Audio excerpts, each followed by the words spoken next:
मेरा next step यही होगा, मैं अपने वकला बरदरी के साथ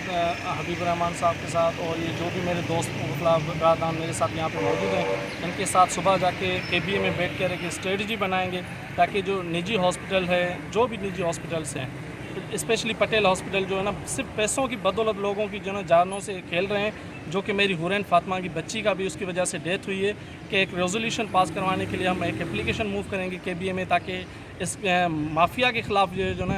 एक स्टैंड उठ सके। और इनकी बेल एप्लीकेशन जो अगर ये मूव करते हैं तो उनकी कैंसिलेशन के लिए भी हम अपोज करेंगे ताकि ये जो ना इनकी बेल कैंसिल हो और ये गिरफ्तार हो और इन्वेस्टिगेशन साफ़ शफाफ और सही तरीके से हो और जो इंसाफ है वो हमें मिल सके और ताकि ऐसी दूसरी हुरैन फातिमा के साथ ऐसा ना हो सके, ताकि किसी दूसरे माँ बाप के बच्चों का जो लगते जिगर है उनका जो ना ऐसा कोई भी जो है ना जान का ज़ाया ना हो। मेरी गुजारिश यही है, आगे आला हुकाम से भी अब जाके मैं जो है DJ साहब के पास अगर ये बेल एप्लीकेशन मूव करते हैं तो उनको अपोज करूँगा और आखिरी हद तक जो है ना इंसाफ के लिए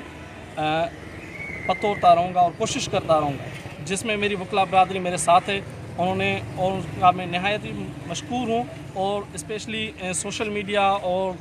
प्रिंट मीडिया और न्यूज़ चैनल और हमारे जीशान साहब जो हैं उनके भी मैं नहायत ही। अच्छा, ये बताइएगा कि कौन कौन सी सेक्शन जो हैं वो FIR में नॉमिनेट की गई हैं? अब उसमें नेग्लिजेंसी का सेक्शन है, 302 का सेक्शन है, क्योंकि उसमें तो वो उन्होंने नेग्लिजेंसी, अब SP साहब के पास खुद हम जब बैठे थे तो उन्होंने खुद यही कहा कि हमारे पास ना इको था, ना कोई ऐसी कोई चीज़ थी, ना कोई स्पेशल कोई चाहे हार्ट का कोई डॉक्टर था। तो यानी कि उन्होंने जो मेरी बच्ची की जो नेग्लिजेंसी तो नहीं है,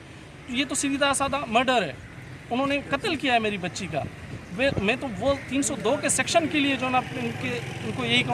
यही कहा है मैंने कि 302 का भी सेक्शन इसमें और ऐड हो ताकि